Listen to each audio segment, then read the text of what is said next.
কাল আমরা উখিমঠ থেকে তুঙ্গনাথ ঘুরে এসেছি।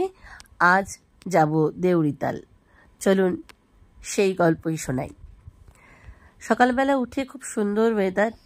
উখিমঠের ভারত সেবাশ্রম সঙ্গের ছাদ থেকে কেদার পাহাড়ের অপূর্ব সৌন্দর্য মন ভরে গেল। সূর্যের আলোয় ঝকমক করে উঠেছে কেদার শৃঙ্গ। বহুক্ষণ কিছুক্ষণ ছাদে কাটিয়ে সেই অপূর্ব শোভা, অপূর্ব সৌন্দর্য, এই উখিমঠে ভারত সেবাশ্রমের সঙ্গে ছাদ থেকে হিমালয়ের যে সৌন্দর্য দেখা যায়, পিকগুলো সব ঝকঝক করে। চারিদিকের বিউটিফুল, খুব সুন্দর পরিবেশ। দেরি না করে ব্রেকফাস্ট সেরে 9টা সাড়ে 9টার মধ্যে আমরা বেরিয়ে পড়লাম দেউরিতালের উদ্দেশ্যে। কারণ যত বেলা হবে রোদ বাড়বে, তাই আমরা রওনা দিলাম। দেউরিতাল যেতে হয় শাড়িগ্রাম থেকে। উখিমঠ প্রায় 4000 ফুট মতন। উখিমঠ থেকে 10 কিলোমিটার মতন হবে শাড়িগ্রাম। সেই শাড়িগ্রাম থেকেই দেউরিতালের ট্রেক স্টার্ট হয়। রাস্তাটা খুব সুন্দর, দুপাশে ঘন সবুজ জঙ্গল, পাহাড়ের বাঁক, এদিক ওদিক এক একটা বাঁকে এক একটা সৌন্দর্য উপভোগ করতে করতে আমরা এসে পৌঁছালাম শাড়িগ্রামে। প্রায় পৌঁছে গেলাম শাড়িগ্রাম। উঁচু উঁচু পাহাড়ের মাঝখানে ছোট্ট একটা গ্রাম, বেশ কয়েক ঘর মানুষের বাস। এখন এখানে বেশ অনেকগুলো হোমস্টে হয়েছে থাকার মতো। আমরা এখানে আমাদের ব্রেকফাস্টটা সেরে নিলাম গরম চায়ের সাথে। দূরে শাড়িগ্রামের ছোট ছোট বাড়িগুলো দেখা যাচ্ছে, খুব ভালো লাগছে। এবার আমাদের হাঁটা শুরু করার পালা। এখান থেকে দেউরিতাল প্রায় 3 কিলোমিটার। এখানে যে ফরেস্টের ভেতর দিয়ে যেতে হবে, এখানে ফরেস্ট চেকপোস্টে একটা টিকিট আছে।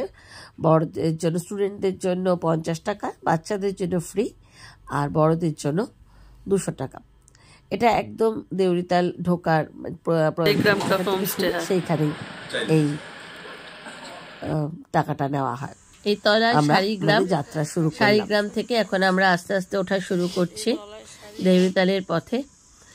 বেশ রোদ উঠে গেছে। ভোরবেলার দিকে আসলে আরো সুন্দর প্রকৃতিকে এনজয় করা যেত।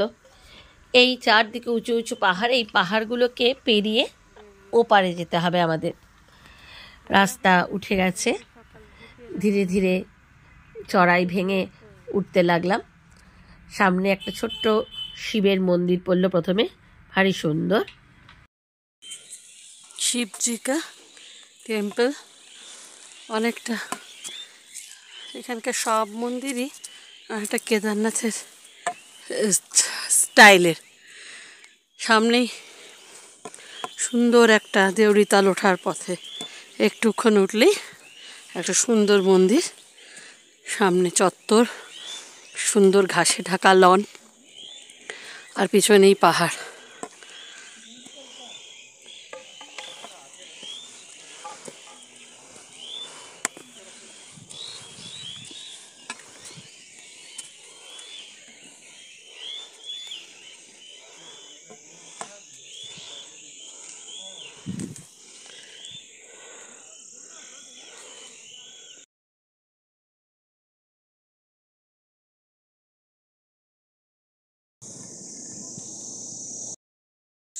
পথের ক্লান্তি একেবারে ভুলিয়ে দিচ্ছে।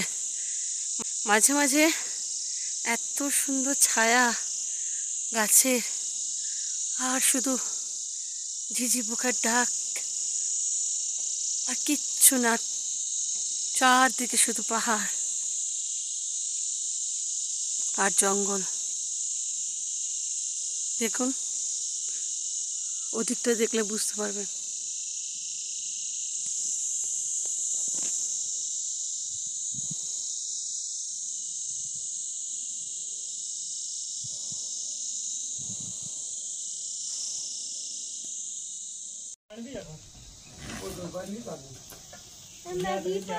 মাঝ রাস্তায় এসেছি। এখন আমাদের চার ম্যাগি খাওয়ার ব্রেক চলছে। আঙ্কেল ম্যাগি বানাবে।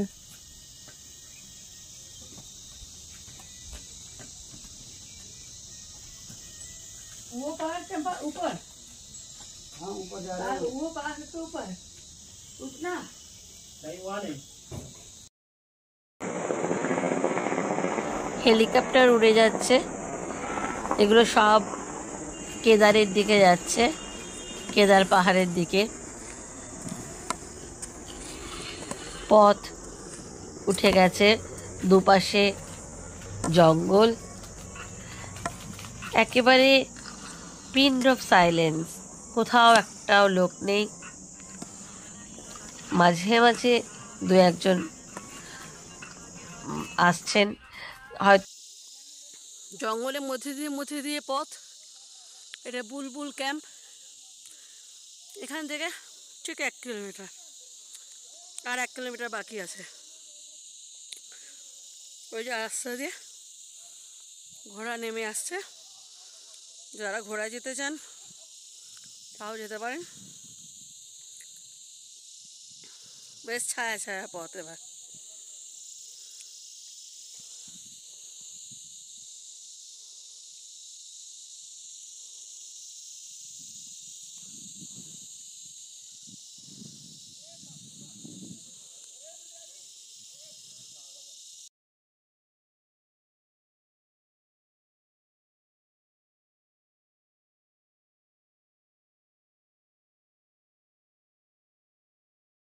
তালের দিকে উঠছি, খুব সুন্দর। এক্ষুনি একটা বিশাল দুধরাজ পাখি দেখলাম, এক গাছ থেকে আরেক গাছে চলে গেল, তুলতে পারলাম না, পুরো সাদা।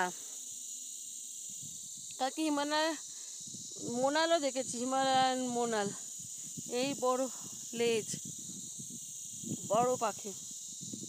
আর এগুলো সব রোডোডেনড্রন, এই রোডোডেনড্রনের জঙ্গলের ভেতর দিয়েই যাওয়া। পথ কোথাও চড়াই কোথাও উতরাই,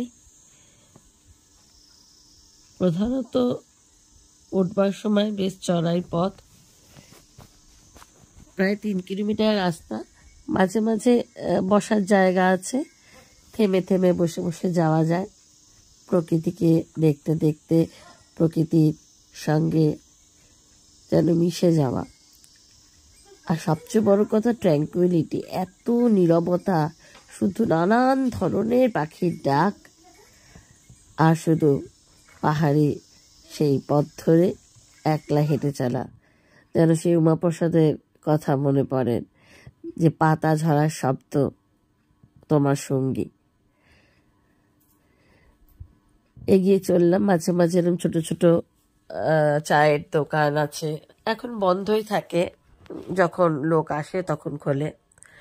একদম কোথাও কোথাও ওপেনলি পড়ে রয়েছে, ওখানে কোনো এই সমস্ত চুরি ডাকাতির ভয় নেই। মানে প্রকৃতি যেমন উদার, এখানকার মানুষের মনও কিন্তু সেই রকমই উদার। প্রায় আমরা চলে এসেছি টপের কাছে, 3 কিলোমিটার, আরও 1 কিলোমিটার। ছায়া আছে রাস্তায়, আর এগুলো সমস্ত রোডোডেনড্রন।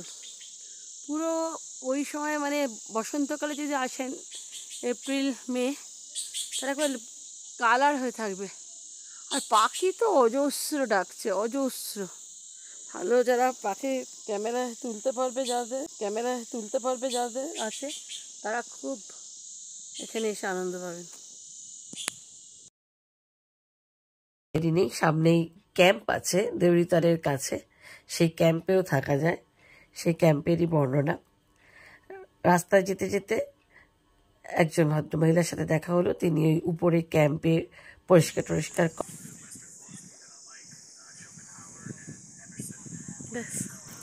উঠতে উঠতে আমার ছেলেকে জড়িয়ে ধরে আদর করলেন, হাসি মুখে আমাদের সাথে কথা বলছিলেন। বললাম তাই যে এই এত সুন্দর প্রাকৃতিক পরিবেশেই আপনাদের এরম সরল, আপনাদের হাসি খুশি রেখেছে, মন খোলা, সবার সাথে হাসি মুখে কথা বলছেন। তখনই উনিও তার দুঃখের কথা জানালেন যে এত সুন্দর পরিবেশ হলেও তাদের মনেও কত দুঃখ। কেদারের যে বন্যা হয়েছিল সেই সময় তিনি তার সন্তানকে হারিয়েছিলেন। তাই মনে হয় যে চারদিকে এত সুন্দর পরিবেশের মধ্যেও মানুষের মনে কত কষ্ট রয়েছে। এসে পৌঁছালাম দেউড়িতাল, মনটা ভারাক্রান্ত হয়ে গেল। কিন্তু এখানে যখন পৌঁছালাম প্রকৃতির সেই উদার রূপ সব ভুলিয়ে দিল আবার। সামনেই চৌখাম্বা, বিশাল তালে সেই চৌখাম্বা ছায়া পড়েছে, তার প্রতিবিম্ব পড়েছে। কথিত আছে যে এই দেউড়িতালে স্বর্গের দেবদেবীরা দেবীরা স্নান করতে আসতেন। আবার মহাভারতের মতে যে এখানে পাণ্ডবরা যখন যাত্রা করেছিলেন তখন এইখানে তারা তৃষ্ণায় যখন কাতর হয়ে যায় তখন ভীম এই তালটি তৈরি করেছিলেন। আবার অনেকের মতে যুধিষ্ঠির এবং যক্ষের এখানে দেখা হয়েছিল। তো অনেক রকম মতবাদ আছে, কিন্তু আসল কথা হচ্ছে অপূর্ব সুন্দর পরিবেশ। চৌখাম্বার পাশেই পরপর পিকগুলো রয়েছে, কেদার, নীলকণ্ঠ, বান্দরপুচ, এইসব পিকগুলো রাস্তা পরিষ্কার থাকলে একদম পরপর সেই পিকগুলো সুন্দর করে দেখা যায়। যদিও এখন একটু মেঘ করে এসছে, কিন্তু কিছুক্ষণ পর হয়তো মেঘ কেটে যেতে পারে। অবাক বিস্ময়ে বসে রইলাম কিছুক্ষণ, কথা বলতে ইচ্ছা করে না, শুধু চুপ করে তাকিয়ে থাকা। এই সবুজ বুগিয়ালের কোলে বসে কখন যে সময় কেটে যায় বোঝাই যায় না। তবু মনে হয় যে এই যে পাহাড় কেটে কেটে এইভাবে রাস্তা বানানো হচ্ছে, এত রাস্তা আগে এসব জায়গায় পায়ে হেঁটে ঘন্টার পর ঘন্টা আসতে হতো প্রকৃতির এই গভীরে নিরিবিলিতে। এখন এই রাস্তা হচ্ছে, পাহাড় ফাটিয়ে প্রকৃতি কি এর শোধ তুলবে না? বাস্তুতন্ত্র বিঘ্নিত হচ্ছে, তারই কি শোধ নিচ্ছে প্রকৃতি? সামনে চৌখাম্বা, প্রতিবিম্ব লেগে পড়েছে, পরিষ্কার হচ্ছে না যেটা, কিন্তু চোখের দর্শন অসাধারণ।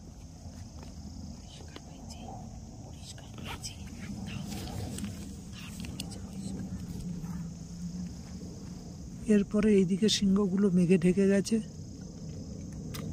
আস্তে আস্তে খুলছে পাহাড়গুলো। অসাধারণ তার সৌন্দর্য। লেকে মাছগুলো খেলছে, ভর্তি মাছ। লেকটা বড় নয়,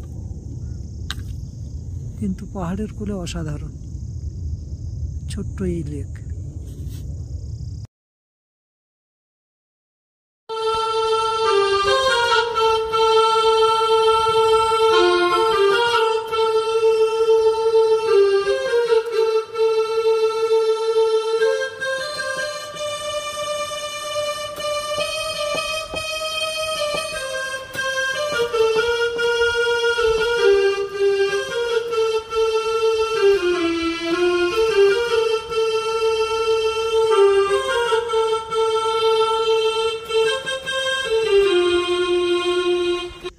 এখন আমরা আছি দেউড়িয়াতালে।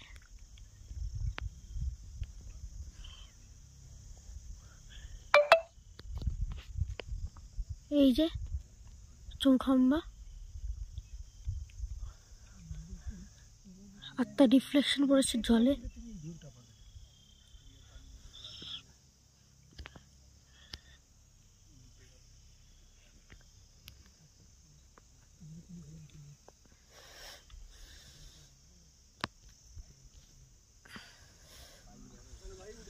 খুবই মনোরম প্রাকৃতিক পরিবেশ।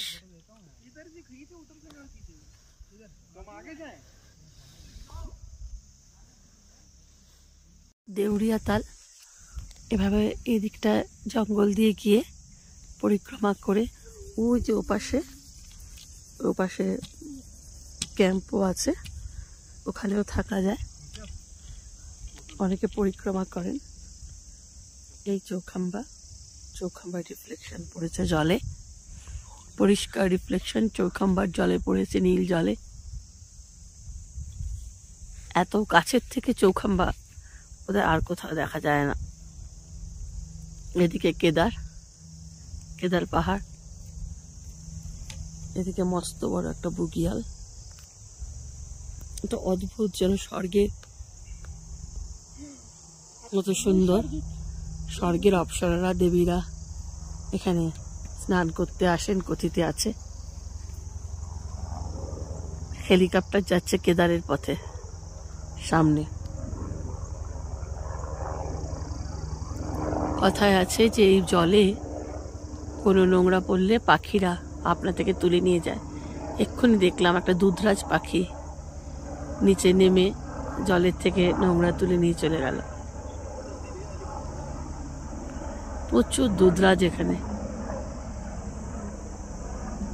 কেদারের দিকে চলে যাচ্ছে হেলিকপ্টার।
এবার ফেরার পালা।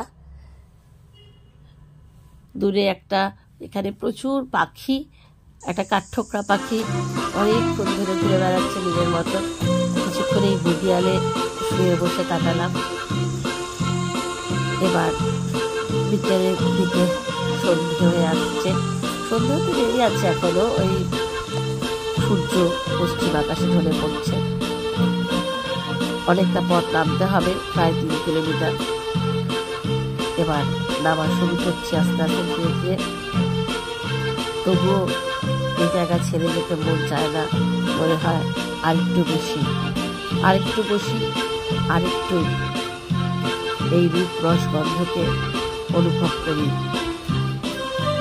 আগে এই তালটা একেবারে ঝকঝকে ছিল, এখন মনে হচ্ছে যেন মাঝখানে একটু শ্যাওলার মতন রয়েছে। এই সামনের দিকে যে পথটা চলে গেছে, সেই পথটা দিয়ে আরো একটু এগিয়ে যাওয়া যায়। ওই পারে বেশ কতগুলো ক্যাম্প নতুন করেছে।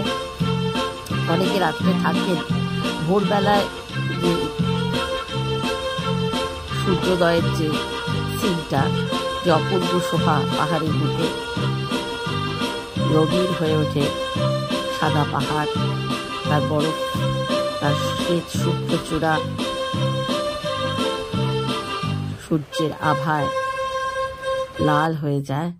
সেই শোভা দেখার জন্য অনেকে এখানে সেই তুষার লগ্নে সেই সৌন্দর্য দেখার জন্য অনেকখানে থাকেন। তাই জন্য এখানে অনেকগুলো ক্যাম্পও আছে, আমি আগেও দিয়েছি। আপনারা যদি থাকতে চান বুক করেও আসতে পারেন। সাধারণত ফাঁকা থেকে দেয়, তাহলে বুক করে আসাই ভালো। এমনি ক্যাম্পও আছে, আবার 2-1টা থাকার জায়গাও আছে। অতি সাধারণ বেসিক নিডস পাবেন। নামতে লাগলাম নিচে আস্তে আস্তে, একদম পাহাড়ের নিচের দিকটা, সেখানে গ্রামের লোকেরা একটা ব্যাগের একটা ছোট ওই স্বনির্ভর গোষ্ঠী নিজেরা তৈরি করেছেন। সুন্দর হাতে তৈরি ব্যাগ, একটা ব্যাগ নিলাম এখানকার স্মৃতি হিসেবে। এবার চা খেয়ে সারিগামকে টাটা করে ফিরে চললাম উখিমঠের পথে। সূর্য তখন পশ্চিম আকাশে ঢলে পড়েছে।